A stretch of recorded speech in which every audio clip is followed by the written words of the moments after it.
Okay, we're going to call the City of Marine City Commission meeting to order on Thursday, January 23rd, 2025 at 7 o'clock p.m. Please have a moment of silence to send our positive thoughts and prayers to those in our community that need our support.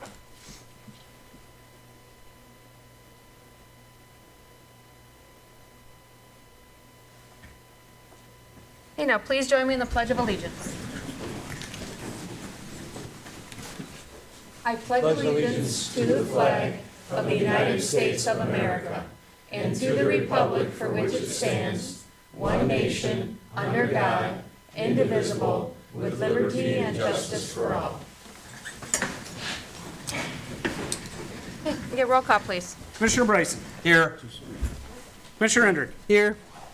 Commissioner Clausen. Here. Commissioner O'Brien. Here. Commissioner Rourke. Here. Commissioner Ross. Mayor Vandenbosch. Here. City Manager Reeves. Here. Okay. And on to item 4 for approval of the agenda. Can I have a motion to approve the agenda? So moved. Support. Any discussion? All in favor? Aye. Opposed? On to item 5 for presentations, proclamations, and recognitions. We have 5A, the Marine City Area Fire Authority Life Saving Award presentation. We have Chief Slankster and Captain Team.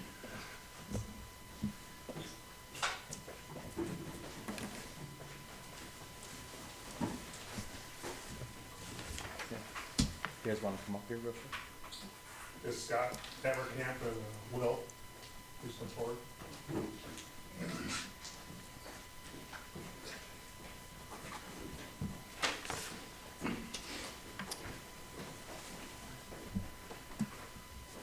Good evening, everybody. My name is Captain Bradley Team of the Marine City Area Fire Authority. Periodically, we like to recognize the actions of our citizens when they take action and make a difference in our community. On August 22nd, 2024, at approximately 3:38 p.m., the Marine City Area Fire Authority was dispatched to the area of Marine City Highway and Indian Trail for a motor vehicle accident. Upon the arrival of our units, we found that Will had an amputation of the left lower arm, and as a bystander, Scott Haverkamp had applied an improvised tourniquet utilizing a belt. Limb amputations pose a significant risk to the life of the affected individual. Exsanguination can happen in minutes, and time is of the essence when it comes to the control of a severe hemorrhage. Roughly 200,000 people die each year because of traumatic exsanguination. Due to the quick actions of Mr. Haverkamp, Will had a significant increase in his chances of survival. It is the view of the Marine City Area Fire Authority that the quick actions taken by Mr. Haverkamp saved a life that day in August. Scott, we commend you on your willingness to jump in and take action. As such, we, the Marine City Area Fire Authority, would like to present you with the Citizens Life Saving Award.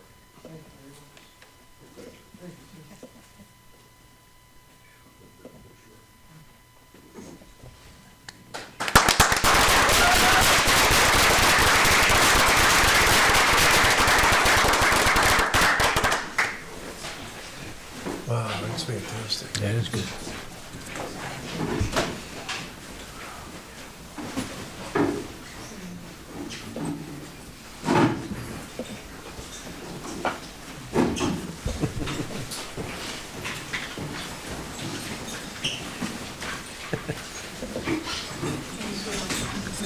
You guys could stay, the audit's next.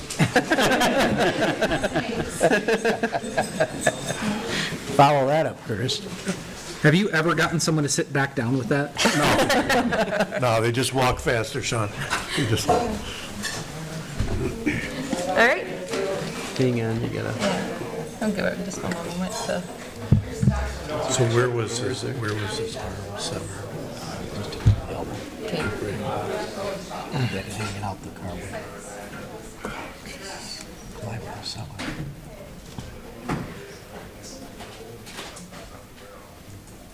Okay. On to 5B, we have the audit presentation from McBride and Manley.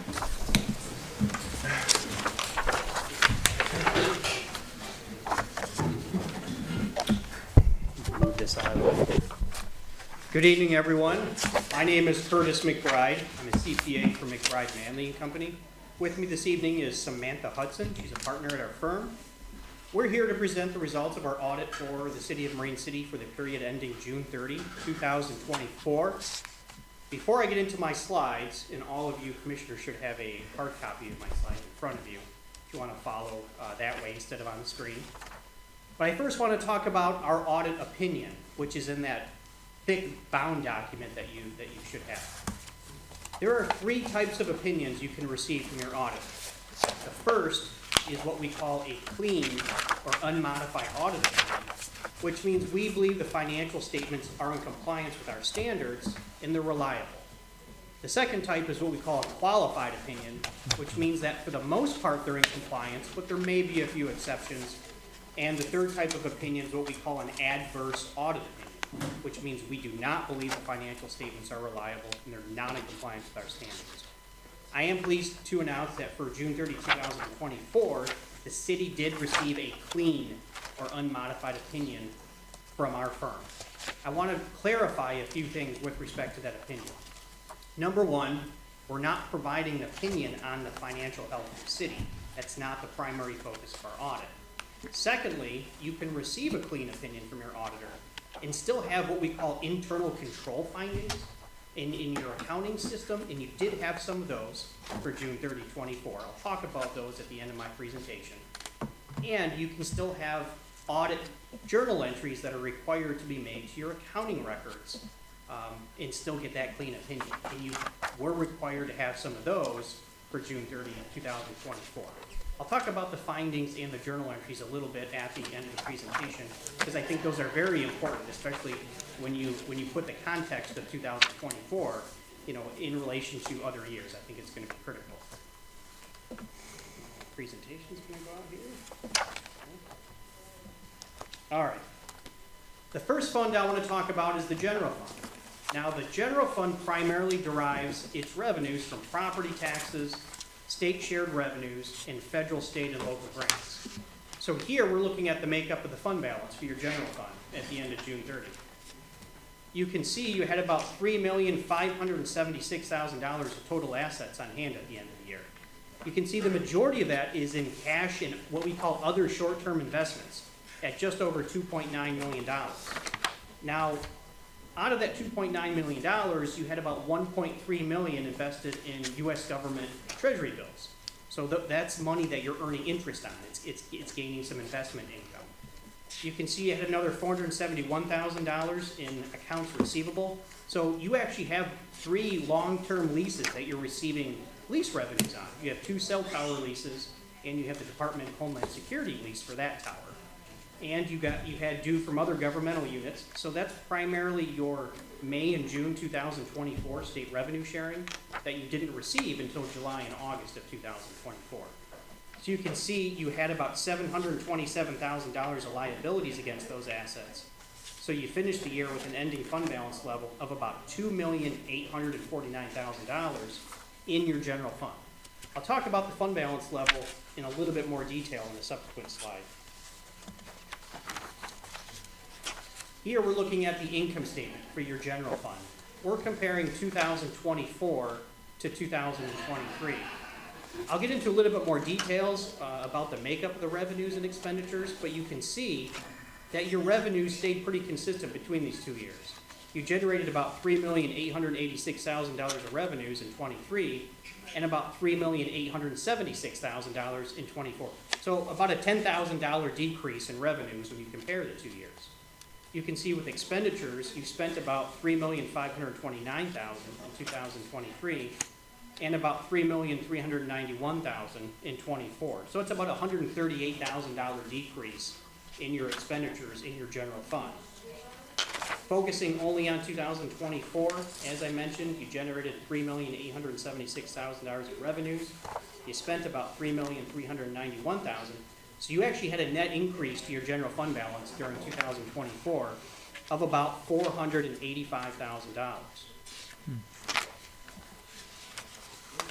Looking at general fund revenues specifically, again, comparing 23 to 24, as I mentioned, revenues stayed pretty consistent between these 2 years. However, if you focus on the makeup of the revenues, you did have some variances. Property taxes, for instance. You generated about $1,813,000 in property taxes back in 2023, and you generated $1,941,000 in 2024. So that's about a $128,000 increase in property tax revenues when you compare 24 to 23. And just to clarify, that's not because property tax rates have increased. They have not. That's because taxable values in the city have increased in 2024 in comparison to 2023. You can see revenues from the state of Michigan also increased. They went from $694,000 up to about $965,000 in 2024. That's because in 2024, you earned your marina grant, and that was about $272,000. So that's why your state of Michigan revenues were significantly higher during 2024. You also had transfers in from other funds. One thing I should point out, when I talk about your general fund, I'm talking about your general fund and your capital projects fund combined. You have a capital projects fund. For financial reporting purposes, we have to consolidate them because your capital projects fund is not a self-sustaining fund. It only generates revenues from transfers in from other funds. So we roll it up into the general fund. So what happened during the year is the major local and water and sewer funds transferred $116,000 over to capital projects during the year. So that's the transfers in. When you look at the pie chart, you can see that really drives the point home that your general fund is primarily supported by property taxes and state revenue sharing. Those two revenue sources make up about 75% of your revenues in your general fund.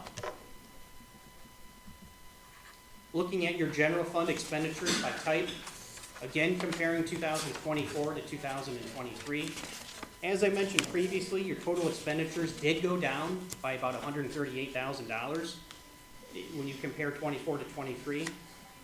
You can see payroll and payroll-related costs increased.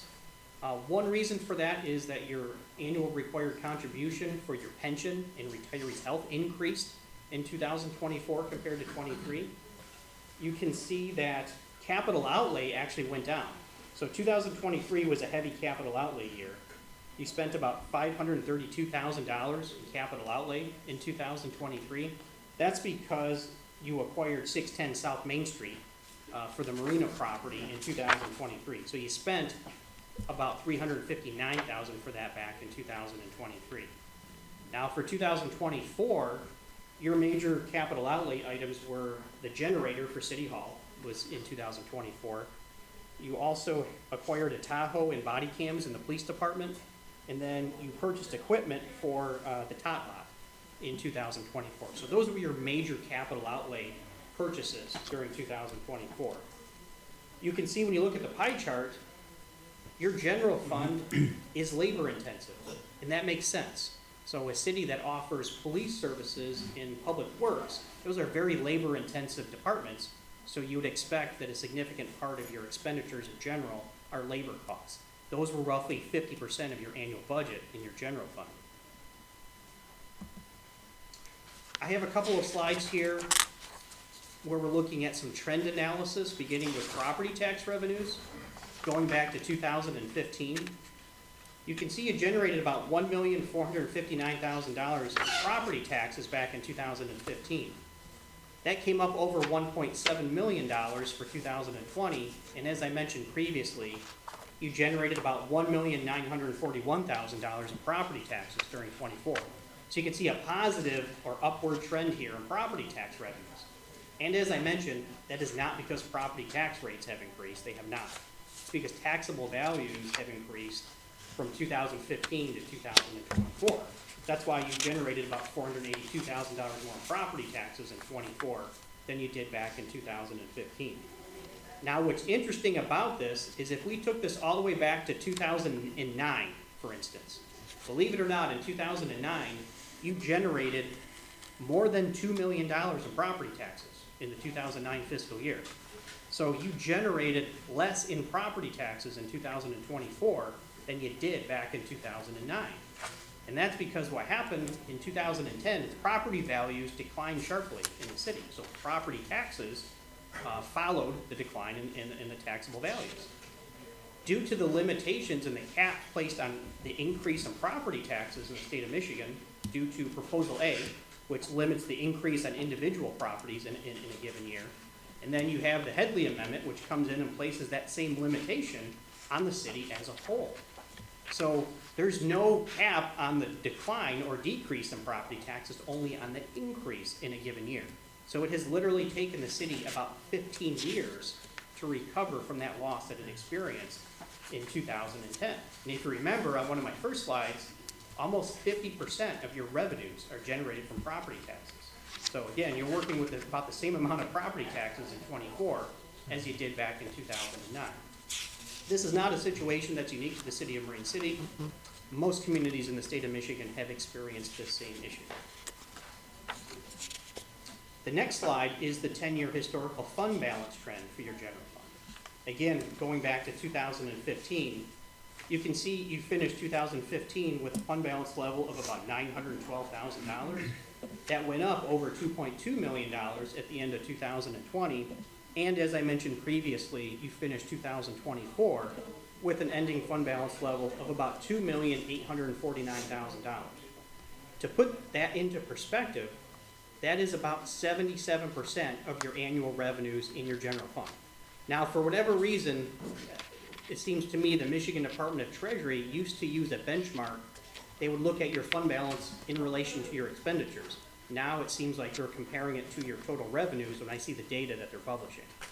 So they did publish some information in for the 2022 fiscal year, and what they published was that the median fund balance level for all governments in the state of Michigan, so this would include not only cities, but townships and villages and counties, the median fund balance level was about 118%, which is a little bit higher than your general fund. But when they looked at only cities, the median fund balance level was only at about, it was about 49% of annual revenue. So you're at 77%, which is higher than the median fund balance levels of all cities throughout the state of Michigan. So it's fair to say that you do have a solid fund balance level in your general fund at the end of June 30, 2024. The next two funds I want to talk about briefly are the street funds, the major local street funds. So these are what we call special revenue funds. We call them special revenue funds because their fund balances are restricted for a special purpose, and that's for the maintenance and construction of streets throughout the city. The funds can't be used for any other purpose. They can't be used for general operating purposes. They have to stay with streets. These two funds primarily derive their revenues from distributions from the Michigan Department of Transportation. So looking at the balance sheet for local street, you can see it had about $832,000 of assets on hand. It had about $6,000 of liabilities against those assets. So it finished the year with an ending fund balance level of about $826,000.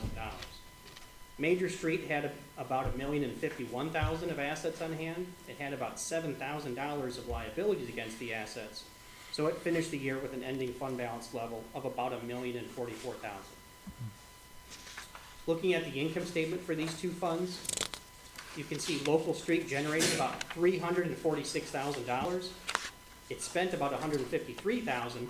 So your local street had a net increase to its fund balance level of about $193,000 during the year. Major Streets generated about $394,000 in revenues. It spent about $306,000. So it had an increase to its fund balance level of about $88,000. The last fund I want to talk about briefly is the Water and Sewer Fund. This fund is quite a bit different than the other funds in that this is what we refer to as an enterprise fund, a proprietary fund. And that's because it's accounted for like a for-profit business, which is quite a bit different than a governmental entity. And that's because the city owns the water and sewer plants themselves and all the major infrastructure assets associated with the plants, and it charges the residents for use of those systems. This is supposed to be a self-sustaining fund. And looking at the statement in that position, you can see it finished the year with total assets of about $10.9 million, but you can see there's an asset here called capital assets. So that capital assets are the actual water and sewer plants themselves. Those are not liquid assets. So out of the $10.9 million in assets, $6.8 million is tied up in the actual water and sewer plants themselves. Those are not liquid. And then looking at liabilities, you had about $3.8 million of liabilities against those assets. to finish the year with an ending net position of just over $7.1 million. But again, the majority of that net position is tied up in those non-liquid assets, the water and sewer plants. Just want to point out, you did have some long-term debt outstanding at the end of June 30 in your water and sewer of $350,000. So $300,000 of that is your DWRF bond, which actually matures in 2026. So it'll be coming off your balance sheet next year. And then the very beginning of your water supply bond is in 2024, $50,000. Obviously, it'll be a much higher balance for June 30, 2025 as that new water project progresses throughout the year. The income statement for the water and sewer, you can see you generated about $4,246,000 of revenues during the year. I want to point out that you received about $2,156,000 in grants in water and sewer during the year. This is important because you spent at least $750,000 in federal funds during 2024. You were actually required to have another audit. So we had to perform what they call a single audit or a compliance audit over federal programs because you spent at least $750,000 in federal funds during 2024. We'll talk about that at the very end, but I just wanted to point that out while we're on this slide. You can see you spent about $1,893,000, so you had a net change in your net position of about $2.3 million. But again, that's because of the $2,156,000 in grants that you were required to spend down. That $2.3 million didn't make you any more liquid in water and sewer. You had to use it for the water improvements. Really briefly on our audit process. So our audit's performed on all the major accounting functions. So I listed some of the key functions here. So purchasing, cash receipts, utility billing, payroll's a big one. So for purchasing, we're actually looking at samples of purchases. We're actually looking at invoices. So we're making sure those purchases have been approved, not only internally by management, but they're eventually getting on the schedule of bills, which are approved here at the council level. And we're making sure that they're proper purchases for a city, and that, of course, they're being accounted for properly in the city's accounting records. Cash receipts is a key one. We're making sure that cash receipts are getting into the bank in a timely fashion, that they're being accounted for properly. Utility billing is a huge function for the city, so that's the water and sewer bills. So we're looking at samples of billings, making sure that residents are being billed for actual usage and at rates which have been approved by you, the council.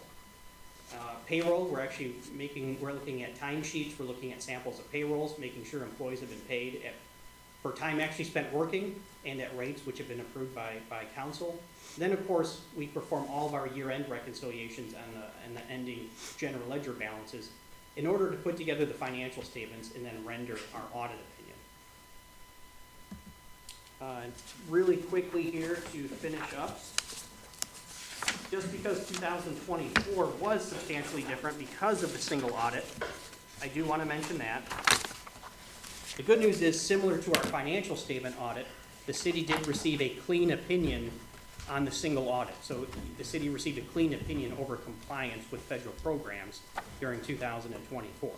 So you spent about $269,000 in your own ARPA funds and county funds, and then you spent just under $2 million from money passed through from Eagle for that water project. So you spent roughly $2.3 million in federal funds for June 30, 2024. The majority of that happening in the last 2 months of your fiscal year.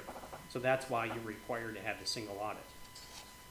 I do want to mention that substantial improvements were made in your accounting department related to internal controls and the accuracy of your financial records. One thing I've mentioned at my previous 2 presentations is that a strong indicator of how clean your accounting records are would be the number of audit journal entries that are required to your general fund. And to put this into perspective, you had 68 for 2023. That's how many were required. That came down to 20 for June 30, 2024. That's a very strong indicator of how much cleaner your accounting records were in 24 than they were back in 2023. Other improvements that were made, the tax fund reconciliation, as I mentioned last year, the city of Marine City collects property taxes not only on behalf of the city, but it's also collecting property taxes for the school district, for St. Clair County, and for the state of Michigan. So if your tax fund is not being reconciled, in other words, you're not reconciling your collections with the remittances to those other tax agencies, you can't be sure that you've remitted those property taxes to those tax agencies accurately or timely. Also, bank reconciliations. We saw evidence that bank reconciliations have now been caught up, and they're being performed timely on a monthly basis. As I mentioned last year, even non-accountants understand that if you are not performing bank reconciliations timely, as a council, you can't even be sure that any financial information you're receiving for meetings is accurate without having bank reconciliations. And unfortunately, you're making decisions based on that information that's presented to you, at your meetings. Thankfully, we noticed that the bank reconciliations, like I said, are now caught up and they are now being performed timely, which leads to more accurate financial information that's presented to you as a council when you're meeting here and making those critical decisions. Also, we noticed that budget amendments are occurring when needed as opposed to after the fact.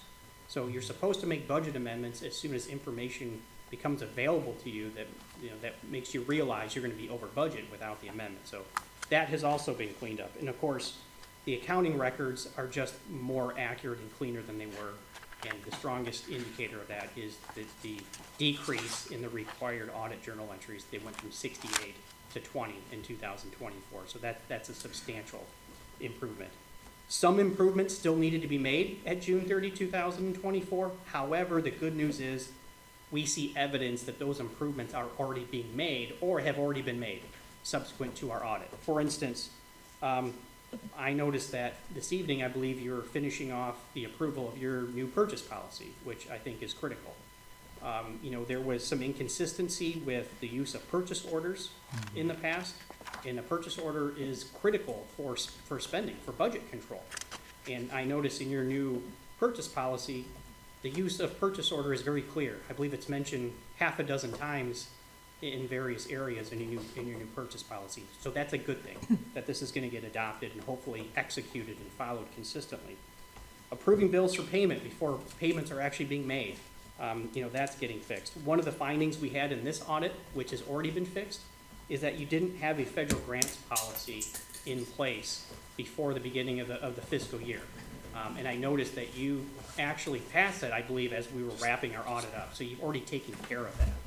And I believe you've actually adopted a local grants policy within the last couple of months. So these are all positive signs. This is all evidence that your finance department has improved, things are moving in the right direction in that department, and that your financial records are just more accurate than they have been the last several years. So I think that's worth mentioning. That's all I have. Any questions? Any questions? Good. Good. Okay, All right. Thank you for your time. thank you very much. Should we clap? Should we clap?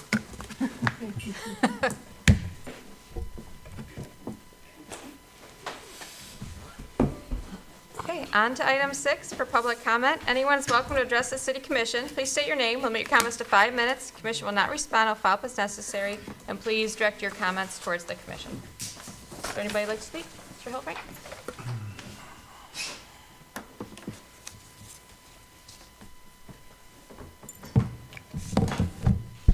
Good evening. It's been a while. Been real busy at the county level. Congrats to the mayor on her win. Haven't had a chance to tell her that yet. But a lot of big things happen at the county. For those who don't know, the county voted to pull the funding for the EDA for the first quarter. A lot of that having to do with transparency issues. And there's going to be a very strongly worded contract if the EDA agrees to sign it to help with those transparency issues. And this is what I've been fighting for 10 years. I've been fighting against the EDA, fighting against corporate welfare for 10 years now. And finally see some changes there is amazing. Amazing feeling. Other thing I wanted to talk about was there's a timer. Wasn't there supposed to be a timer over there? That's not working. It's on my phone. You have 4 minutes. All right. There was a presentation at the county level for what they're going to do with their landfill. You guys also know you guys have a landfill problem you should be dealing with. And the numbers for any of the commissioners up here, if you didn't see that, and the city manager as well, if you did not see that presentation, it's going to cost them $1 million a year to deal with that leachate. $1 million a year. That's not something we can afford.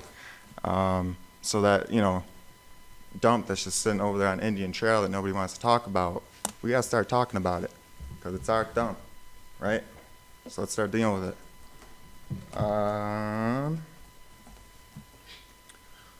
Next thing, I found a book at a thrift store, the Fox Islands, North and South Fox Island. For anybody that's not familiar with this, check out Children of the Snow. It's a really good documentary. It's pretty dark. There's a lot of dark content having to do with the St. Clair County Airport and taking kids to these islands just off the coast of Michigan and doing some pretty nasty stuff to them. And yeah, crazy, crazy stuff. People should know the history of this county because there's a lot of dark stuff. More positive note though, as I was doing my research, the Cottrells. Who would have known the Cottrells actually built the very first Holy Cross Church? That's crazy. I never knew that. They actually built the very first Holy Cross Church. That's pretty amazing to me. And the first bishop that came over from Europe ordained the first bishop in Michigan. Like, that's impressive. And the first bishop to visit this church, this was the first Catholic church in the entire state. And the bishop came from Europe, came to that church, and ordained the very first bishop in 1900 for Michigan. Pretty impressive. Pretty impressive. That's all I got. Thanks.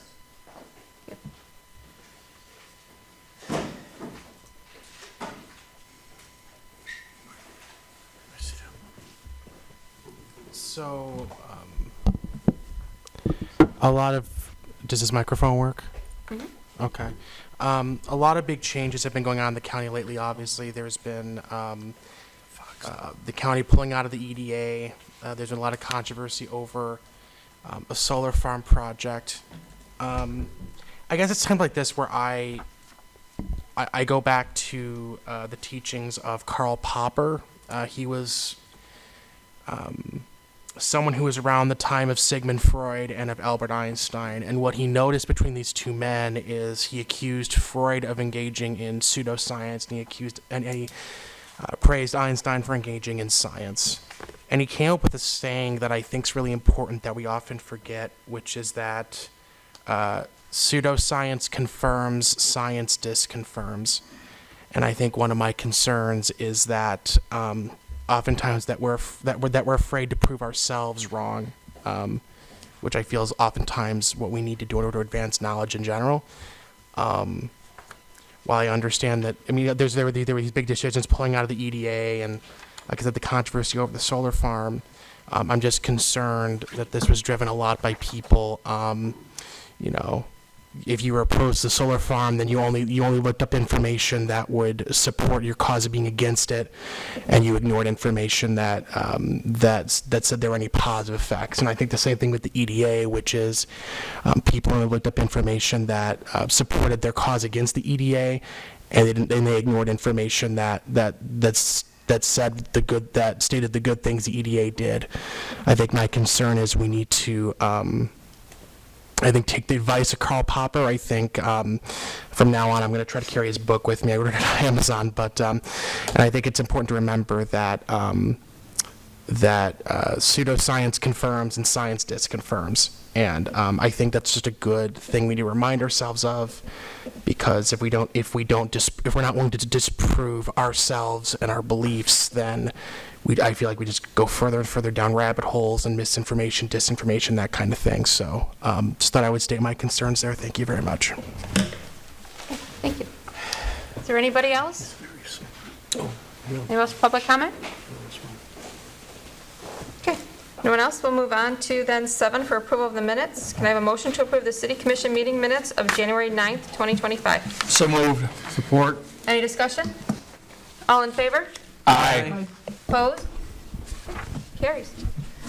On to 8 for the consent agenda. We have the Marine City Area Fire Authority Run Report, Marine City Area Fire Authority Annual Run Report, the Departmental Monthly Activity Reports, the Dangerous Building Board of Appeals meeting minutes of October 2nd, 2024, the Planning Commission meeting minutes of December 9th, 2024, the Community Economic Development Board meeting minutes of November 13th, 2024, the Special Event Permit for Fire, Ice, and Spice Winter Festival, the Business License Application for AL Marine City Action Laundry, and the communication that was received for a request to rename the Marine City Beach.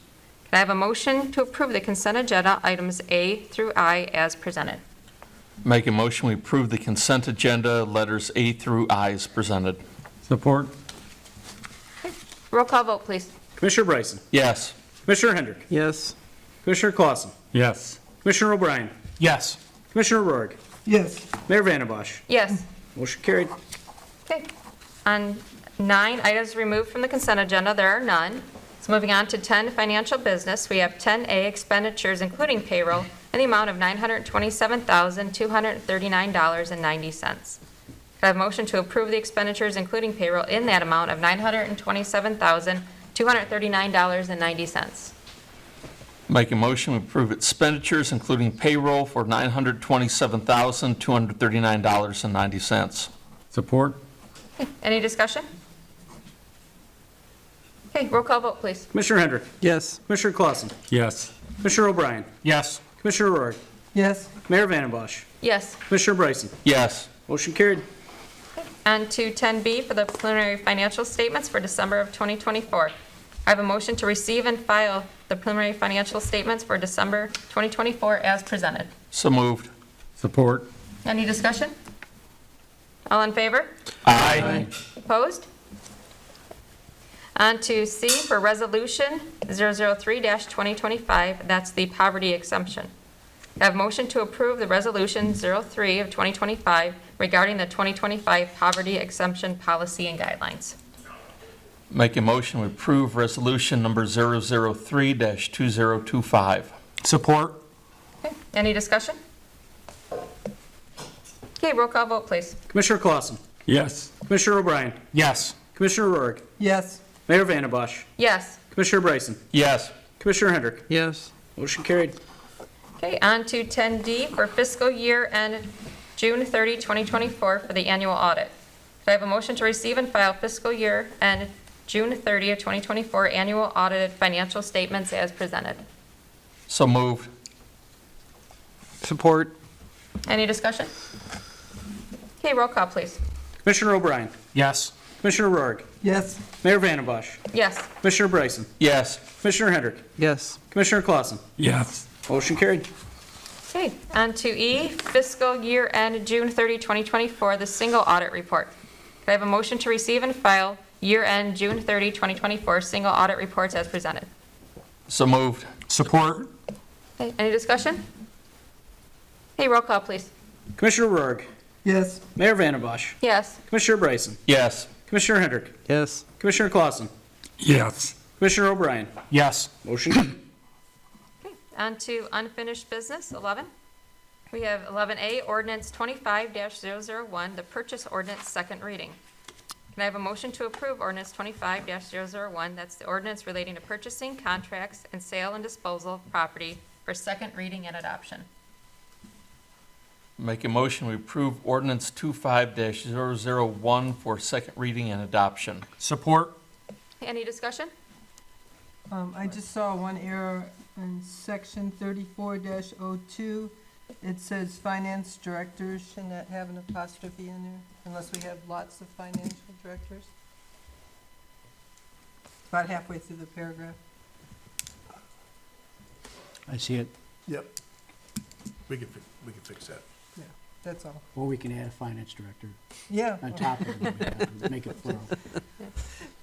either way. That's all I had. Thank you. Or we can just claim she's doing the work of two, Yeah, she does do the work too. and it's plural. Right? All right, roll call vote, please. Commissioner Bryson? Yes. Commissioner Hendrick? Yes. Commissioner Clausen? Yes. Commissioner O'Brien? Yes. Commissioner Rourke? Yes. Mayor Vandenbosch. Yes. Motion carried. Okay, on to 11B, ordinance 25-002, the debt service charge for water delivery amendment, second reading. Can I have a motion to approve ordinance 25-002? That's the ordinance to amend chapter 51.37 relating to debt service charge for water delivery for second reading and adoption. I motion we approve ordinance 25-002 regarding an amendment to debt service charge for water delivery for second reading and adoption. Support. Any discussion? Okay, roll call, please. Commissioner Hendrick. Yes. Commissioner Clausen. Yes. Commissioner O'Brien. Yes. Commissioner Rourke. Yes. Mayor Vandenbosch. Yes. Commissioner Bryson. Yes. Motion carried. Okay, on to C, the property combination for parcel 02-475-0245-000. Mayor, I'd ask that the commissioners table this item until further notice. We haven't had an opportunity to reach out to adjacent property owners and see if they're interested in this, and nobody's approached us on this item, so reality is at this point here, we're not ready to move forward on it. Okay. Then can I have a motion then to table it? I'll make a motion to table the property combination until, We bring it back. until it's ready to be brought back in front of us. Support. Any other discussion? Okay. All in favor? Aye. Opposed? Okay. On to 12A for new business. We have City Commissioner resignation for Brian Ross. Can I have a motion to accept the written resignation of Commissioner Brian Ross? With a heavy heart, I will motion to accept the resignation of Commissioner Brian Ross. Support. Okay. Any discussion? I would actually ask that instead of accepting this at this time, we table this for another session. My understanding is Commissioner Ross may be thinking over this process. I think we should give him a little bit more time. At the end of last meeting, we had several commissioners, including yourself, Madam Mayor, asking him to reconsider this. I think it'd be appropriate to extend this. I don't think we're crippling the commission's operations in the meantime. So under your charter 5.5, if one of you wants to resign, you have to do it in writing, and the city commission has to then act on the resignation at the very next meeting. Recognizing this might have been an issue this evening, I did some research, and the question raised is whether tabling is acting on the issue, and under the research it is. So tabling is an action, approving is an action, and denying is an action. Was there any other communication with Commissioner Ross? That, I spoke with him quite extensively yesterday. And I don't know if anyone's spoken to him since then. He did indicate that he was going to be thinking through it a little bit longer if he has more time. okay. So I spoke with him this afternoon, and I think if he would provided more time, I think he would, of course, appreciate it, but at the same time, he understands that business has to get done, so if we want to accept his resignation, he is okay with that as well. Okay.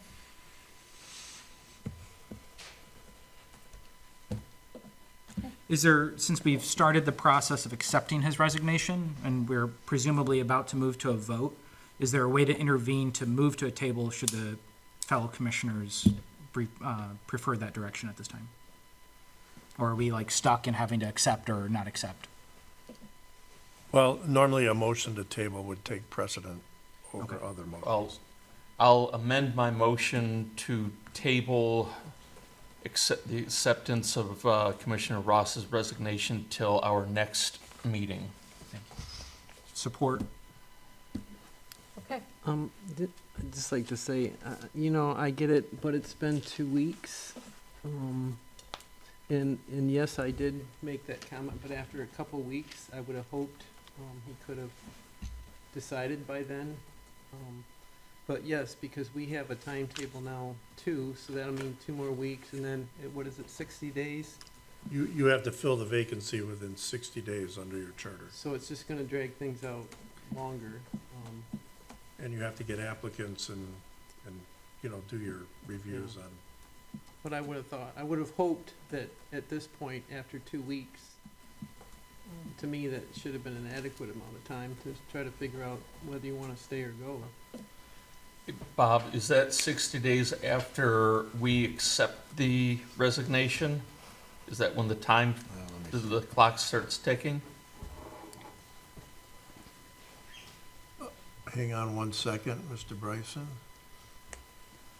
I want to make sure I read it correctly.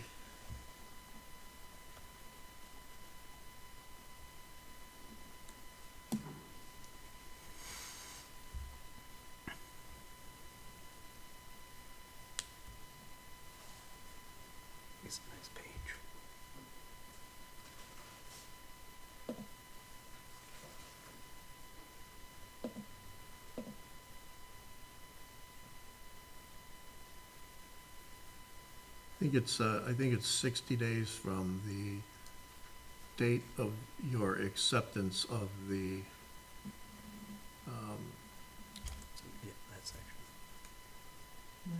of the resignation.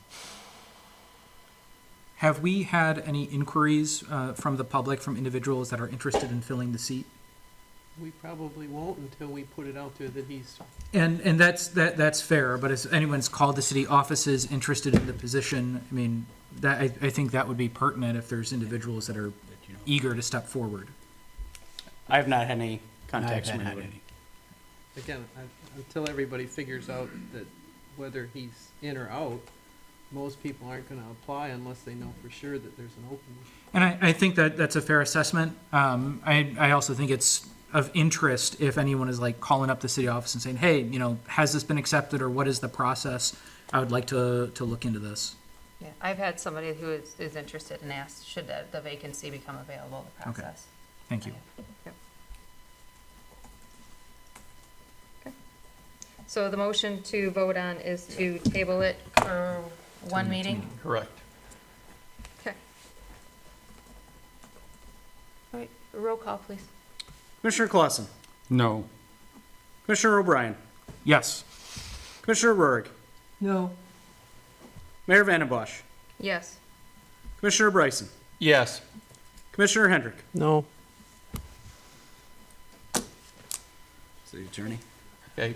Tie, it fails. Motion fails. I will make Accountant, do you want to vote? I'll make a motion that we accept Commissioner Ross's resignation.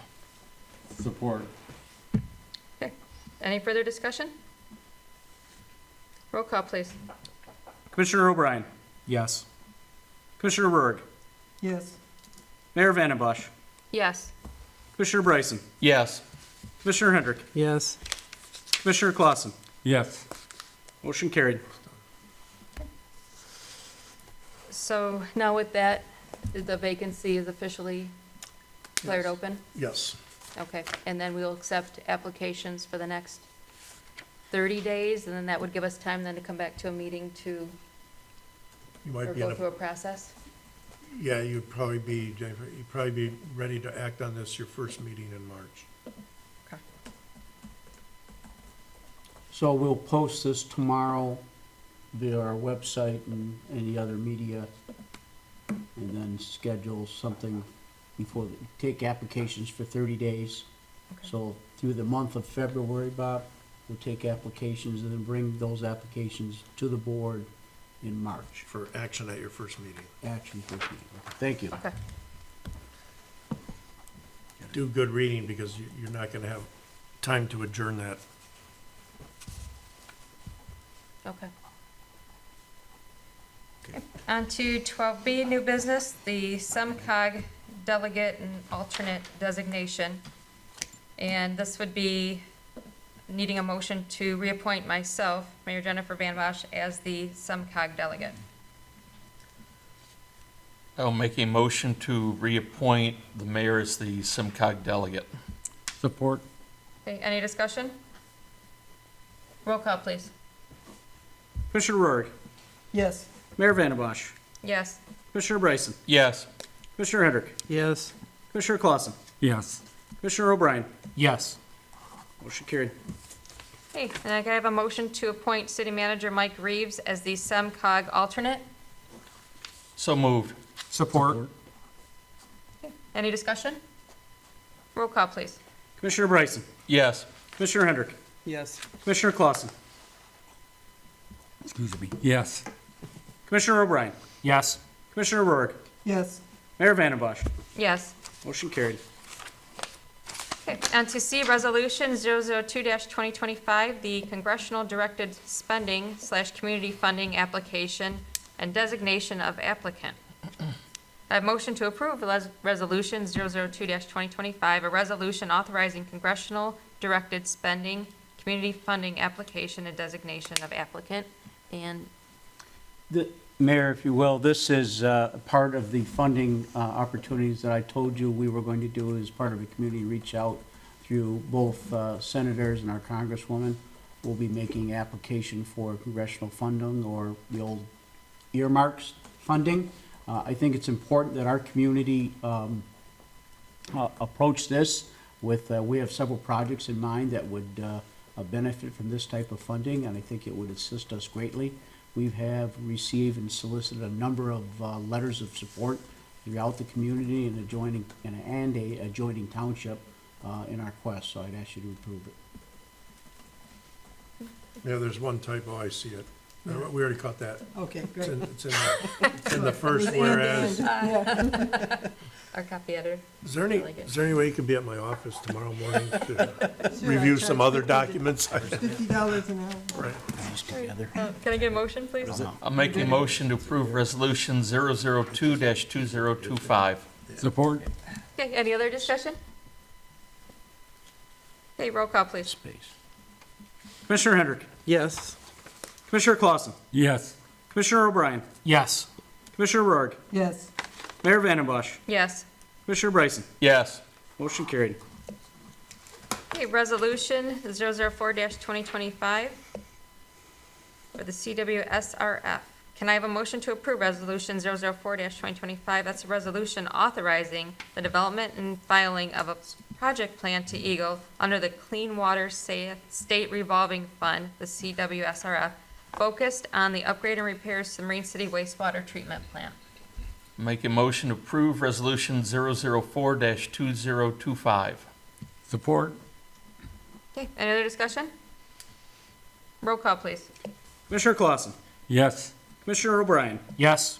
Commissioner Rourke? Yes. Mayor Vandenbosch? Yes. Commissioner Bryson? Yes. Commissioner Hendrick? Yep. Motion carried.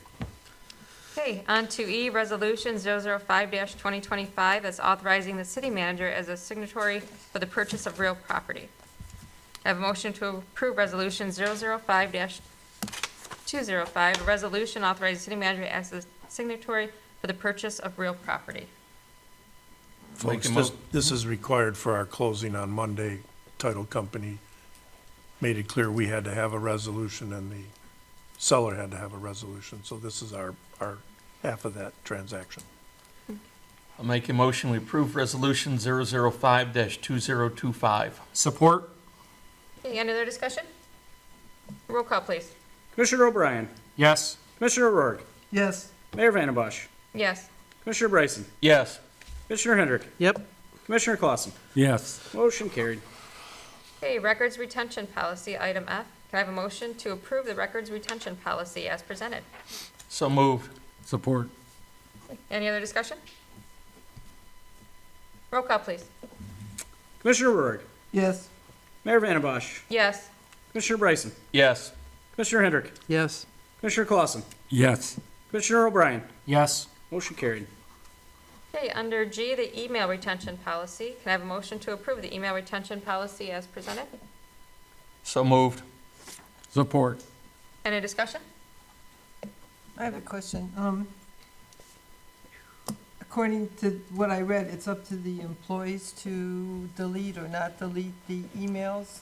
Is that always a good policy? I mean, There is some discretion in there where certain types of transmittal-only emails that, you know, aren't of substance can be deleted by people. So there is a little, yes. I think otherwise you're just gonna end up, you know, the people transmit things back, you're gonna end up with clogged right. and really filled up emails. I get that. I just said if there's an important one, how are we filtering them out or making sure that we don't lose, It crucial one? gives a little guidance, and, we could probably have, Jason and I could put together a little training on this, actually. Jason's pretty up on this whole thing, but we modeled this after the state policy as we did the record retentions. As you see on the record retention, we adopted the state models. Right. So, yeah, we could, your question is what if they delete one they shouldn't delete? Right. That's what you're, Delete something to, yeah. cover themselves, I Yeah. guess what I'm asking. We still have I'm the not- ability to retrieve We some still, we deleted. can still So retrieve they're it. backed up on the Right. servers or whatever. Okay, all right, Right. that's just what I wanted. The main department heads, especially treasurer, clerk, and city manager, archive pretty much every email that they send, receive, or deal with Okay, for that purpose. all right. Yeah, I mean, same on your system, I mean, if you kept every, Oh, yeah. you would be bombarded, right? Right, I understand that. I just wanted to make sure that nothing seriously we needed, because in previous things, people have asked us, did you have a text or an email, I know. to subpoena us if we got rid of it. So I just want to make sure we were following all the things. Yep. And training might be good, because sometimes it's, is it deletable or not, And if they have a question they can ask, that's part of what I think Jason is gonna tell them. If you have a question, I'd just ask. And then there's like a timeline where you go through and, Right. okay. And I think it works in conjunction with that actual records retention policy on what is actually a public record, and with the exhibit in that email policy, kind of walks you through, that importance level of what you keep and the timeline it is to be kept. Yeah. But I see the concern as well. Yeah. If you follow the exhibit to the email policy, it's very helpful. Yeah. That's why we grabbed it and adopted it by reference. Right, and I understand all that, I'm just, that, No, in the it's- past, we've lost records You're right. because people said, oh, I don't want somebody to see that. Right, no, you're right. So You're right. that was my only concern, not that, we're piling them up or Yeah. anything, that's not a good idea. Well, this question has been focused towards employees, and the policy here is focused towards employees. Mr. Davis, can you speak at all about commissioners' emails being archived, deleted, saved, because it's all acceptable to FOIA as well? We haven't necessarily drafted anything specific to commissioner emails, right? Their work emails. I would assume it'd I- fall under this. I but- think it would be governed by this, Yeah. but your question should we make it more specific so that commissioners are bound by this as well? I'm not sure if we use employees to cover commissioners in other We contexts. have used it as a broad category, Okay. So by precedent, employees covers but commissioners. you could approve it and we could just change, it's a policy, it's not we could just change it to say who's covered by this. I would assume the public would feel a little better Yeah. if commissioners is stated in this as well. I'd be a little bit more comfortable Yeah, with it we'll myself. put that in there and you could approve it knowing that's gonna be in there. I'm Or you okay can with make that. it generic, anybody that's using the city's email system. Yeah, I mean, we could say anybody authorized to have a city email address. Yeah. That would probably be even better. Yeah, That would cover, I like that. Everything. Right, that. Okay. okay, thanks for pointing that out, John. Any other discussion? Roll call, please. Commissioner Bryson, Yes. Commissioner Hendrick, Yes, Commissioner Clausen, Yes. Commissioner O'Brien, Yes. Commissioner Rourke, Yes, Mayor Vandembosch. Yes. Motion carried. Okay, on H, the AEW water sanitary storm sewer mapping request. I have a motion to approve the proposal for the professional services for water main, sanitary, and storm sewer mapping from AEW in the amount of $10,000 per year for a total project budget of $50,000 for the 5-year period. I'll make a motion, we approve the proposal with AEW for a fee of $10,000 per year for a total project value of $50,000. Support. Any other discussion?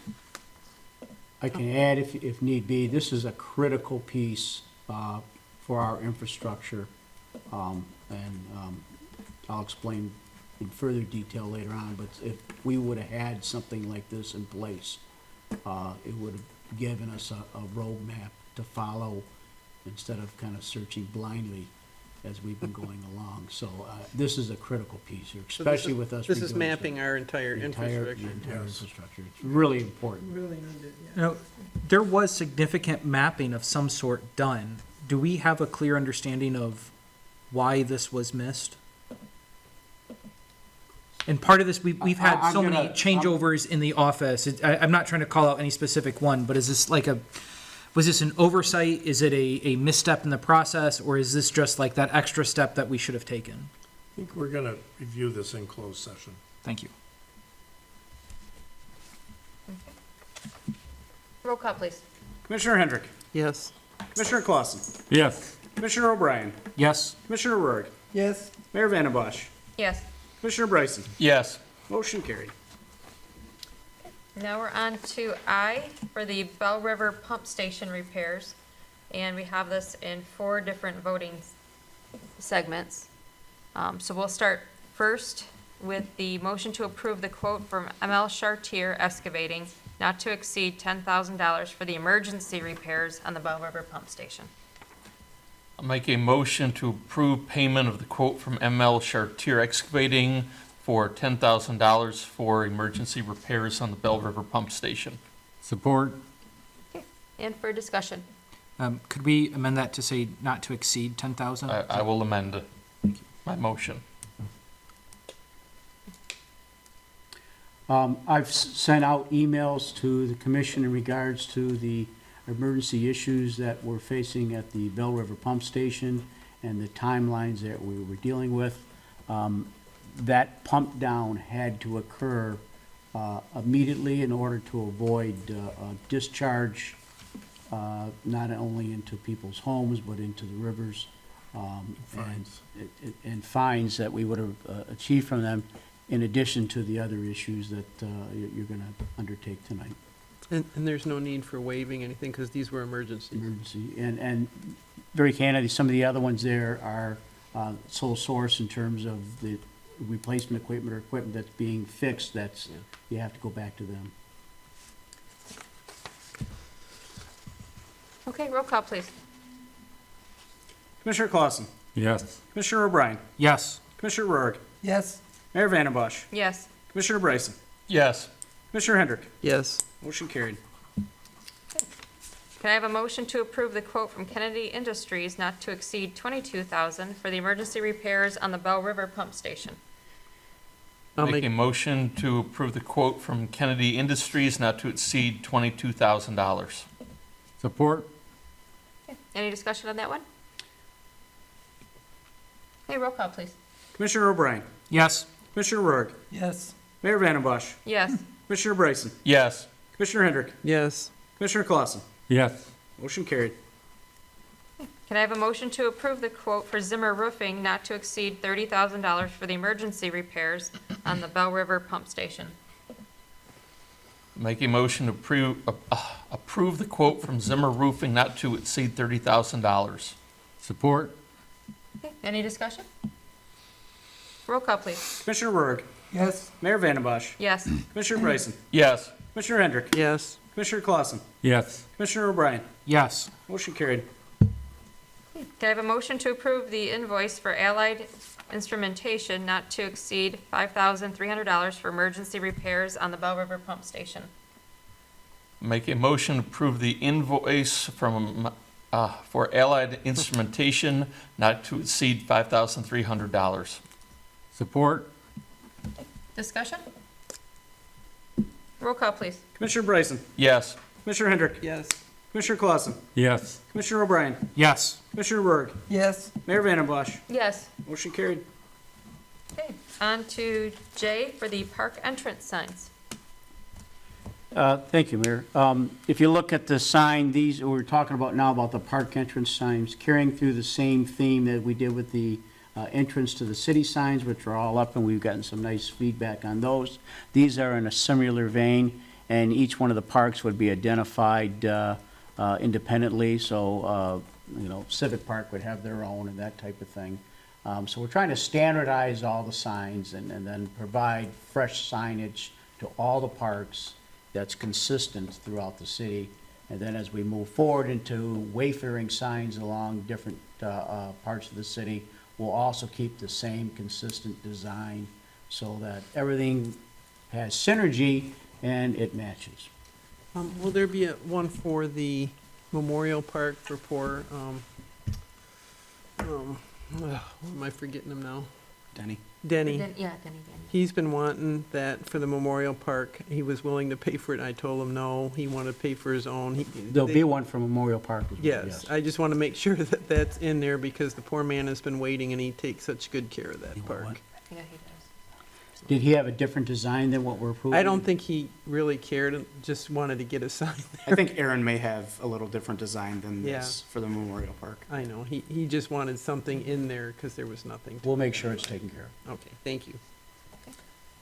So we just wanted to advise you, this is the way we're heading already. We've already got this moving forward, but we wanted you to see the design so you knew what was going on. Thank you. No action required on this. Moving on to 13, administrative reports. We have the city attorney report. I don't have anything to report. The only thing I wanted to tell you is, you've been hearing and taking a lot of action on your community center. And I just want to assure you that that matter was reduced to a purchase agreement. The purchase agreement was signed by both sides. We have title insurance. We're working with a title company. You passed tonight a resolution to support the purchase. They're passing a resolution to support the purchase. I know you've been approving other things, but I just wanted to assure you that it's all been buttoned down on a valid purchase agreement. You're gonna get an insured warranty deed. You've met all the title requirements, all the exceptions have been looked at, and we're proceeding with the closing on Monday. Thank you. Hey, city manager report.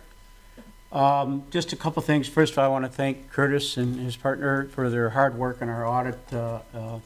It's refreshing for Katie and I to sit down and discuss the city finances and go over his audit. And it's actually nice to have an outside set of eyes look at things, and then we can kind of pick his brain in terms of not only what's in the audit, but what we're doing going forward.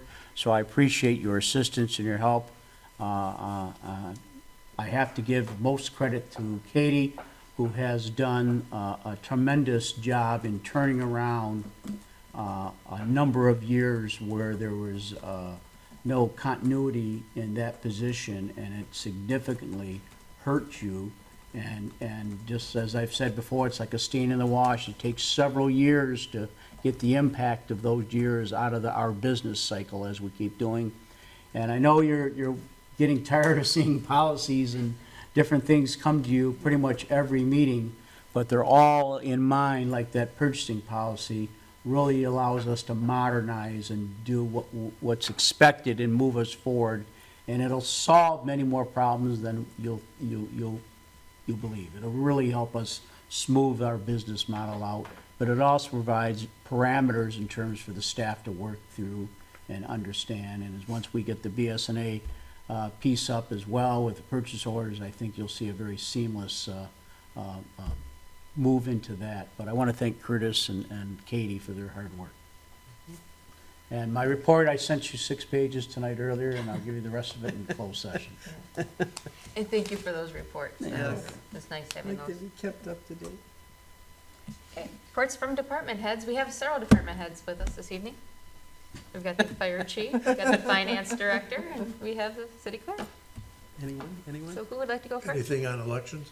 I was so close to not having anything tonight, Madam Mayor, but I do. I apologize. I just want to announce, because I think this is pretty important and timelines are getting kind of crunched here. I want to announce some board vacancies that we have. Some of them we've had for a couple or a few months now, and encourage people to volunteer for our boards. So those are, I'll do the simple ones first. We have one position available on the Board of Review, one alternate position available on the Board of Review, 2 positions available on the Zoning Board of Appeals, 1 vacancy on the Historical Commission, and 2 vacancies on the Tax Increment Finance, I believe it's Authority, for that one. The deadline for those will be February 13th at 12 noon. So if you're interested in serving on one of those boards, please have your applications to the clerk's department by 12 noon on February 13th for consideration at the February 20th City Commission meeting. The next one is going to be a little bit confusing. So I don't have the bouncing ball for everybody to follow, but I'll try to make it as easy as possible. The Arts, Culture, and History Commission that was recently approved in ordinance at the end of last year, all of those positions are available with the dissolving of the 300 Broadway Committee. It's encouraged that those members apply for this new commission, but there are 9 vacancies on that board. There's some different makeup. It's all one application though. Just to clarify on the membership of that from our last meeting, 1 member from each of the following: Historical Commission, Historical Society, Planning Commission, City Commission, Chamber of Commerce, and 4 members at large. Keep in mind that 6 members shall be registered electors of the city at the time of the appointment, and 3 remaining members are not required to be registered electors of the city. So if you are interested in any of those positions, please have an application to my office. Again, same deadline, February 13th at 12 noon. And please indicate on the bottom there if it's one of those, either Historical Society or the Chamber of Commerce, if you're interested in serving as a member of one of those, or if it's an at-large position. The other boards would appoint members from their board to serve on that, and those are coming. Planning Commission February, Historical Commission a special meeting in February, and then City Commission member as well, hopefully February 20th, so we can get that commission rolling and started with their meetings as well. Folks, it's important that everything I listen to, that you have a staffed ZBA in place under the law. It's the backdrop of your judicial system as a local government. It's real important. They don't often have to do much, but when they do have to do it, it's very important. So if you can get people to fill those ZBA positions, that would be very helpful. Okay. Madam Mayor, one more thing too. City Manager Reeves brought this up with the BSNA cloud conversion. I just wanted to let the public know that February 6th and 7th, it's a Thursday and a Friday, we will be down with BSNA and payments.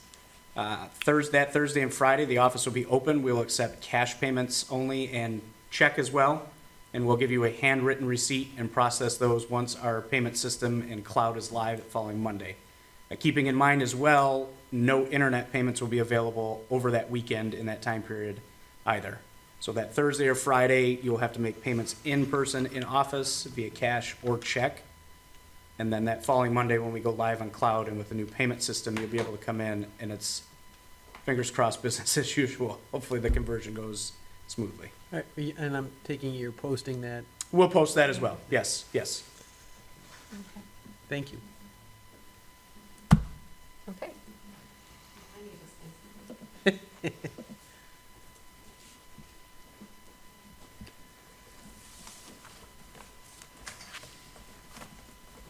I just want to thank Curtis and Sam for all their assistance with the audit and throughout the year.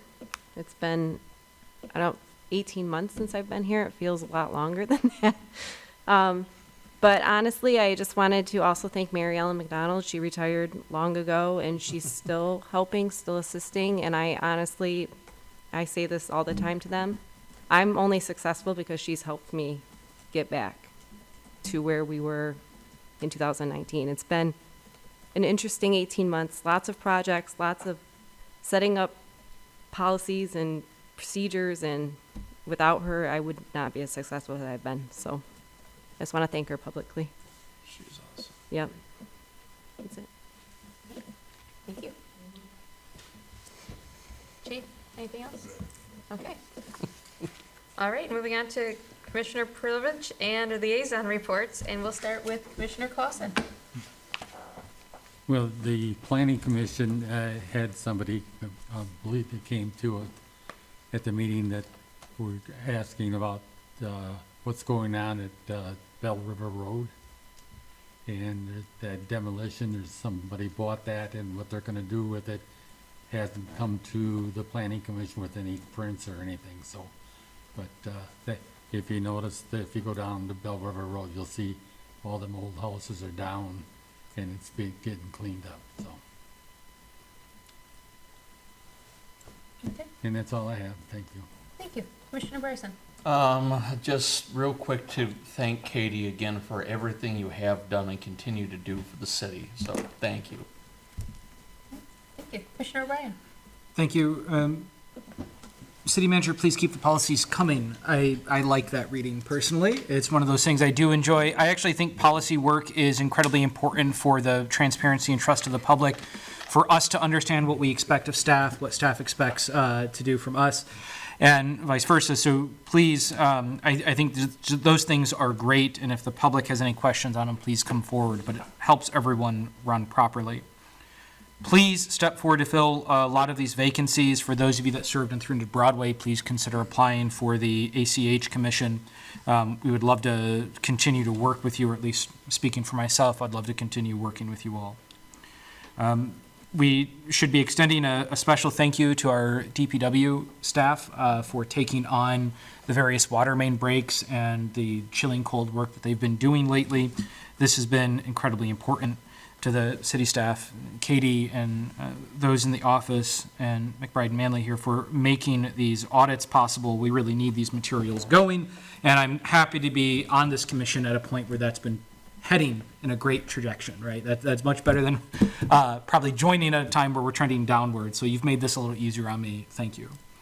I was asked to share a little bit. There's been chatter online of various citizens interested in getting a movement or a process going for some sort of community garden. That is not a city project right now. That is something citizens are bringing up and weighing in on, and finding those who are interested. And so if that's something you're interested in or have strong feelings on, happy to put you in touch with people involved in that process. Finally, I really want to extend an incredible gratitude to former Commissioner Ross here. I joined this body a little bit over a year ago, and Brian was a pretty instant kind of friend and mentor on the complicated processes that we have to follow here. He was kind of always made himself available and was patient in explaining what this material was. Even before I joined this board, I was struck with his dedication to detail. It was very clear he prepared and put everything he had into this process. Over the past year, I've heard a lot of both my fellow commissioners and members of the public talk about how wonderful the city staff work has been going, but as well as this commission and operating. I don't think it'll be quite the same without him. We'll obviously get dedicated and skillful individuals that'll take us forward. I'm looking forward to that. But the work he did up here will be missed, and I think we will feel it as a whole. Thank you, Commissioner Ross. I think we should also be taking time as commissioners to reflect what led to a process of losing a good commissioner, as opposed to the processes we've had in the past where we've been struggling with a bad faith actor up here. This was someone who put everything in, and a lot of good came from that work. I would ask you all to take some time and think about, how we lose someone so skillful and dedicated. Thanks. Thank you. Commissioner Rohr? I'd just like to thank the DPW also. It was very cold out there, and I appreciate the work. And to the treasurer and McBride Manley for helping us get the city back on track with our finances. Really appreciate all the work you've done. Thank you. Commissioner Hendrick? I'd like to give out, we have a member on the Marine City Area Fire Authority, Scott Victory. Very nice man from East China Township who recently passed away, and we just all want to give our condolences to his family. He was very young. It was very sudden, and he's going to be very missed. He was on there for quite a few years, and a very, very nice person, and he will be seriously missed on that board. I also want to thank the DPW. I know it was grueling. The weather was horrendous for those guys to work in, of all times for it to go. And it was nice that when we finally got stuff out there, people were accepting of how hard that they were working to try to get their services back on. And we didn't get so many complaints on the snow after that. Because, right after that, we get all the snow, and then they have to do that. Those guys, they've suffered pretty good the last couple of days. And I also want to thank Katie and Mary Ellen and you guys for all the hard work, because yes, our finances were in such a mess before you guys got this all back on track. And Mike, I want to thank you for all your huge reports. I love them. They're the best. I love sitting there reading all that because we just never got the information, and it's so nice to have all that there because I had a few questions. I read through your last report, answered my questions. So very thorough, very good, and please keep them coming. That's it for me. Thank you. Just a couple quick things. My condolences to the family of Scott Victory as well. He was great to work with on the Marine City Area Fire Authority Board. Thank you to the DPW for all their hard work. We have a lot of stuff going on in our infrastructure right now, things that were planned, things that weren't planned. We had these emergencies, and we're continuing to find things that need to be worked on. So thank you for everything that you've done, and ask for everybody's patience as we continue to work on these things. Thank you to Katie for all your hard work, and thank you, Mary Ellen, and thank you, Curtis and Sam, for everything that you do as well. Not only the city, but I get to work with you guys through the fire authority as well, so I know the hard work and dedication that you guys also put into all of this. And thank you to Brian Ross for the time that you did spend on the commission as well. Okay, and now we'll move on to closed session, item 15. Closed session to consider material exempt from discussion or disclosure by state or federal statute under MCL 15.268H, the city attorney opinion.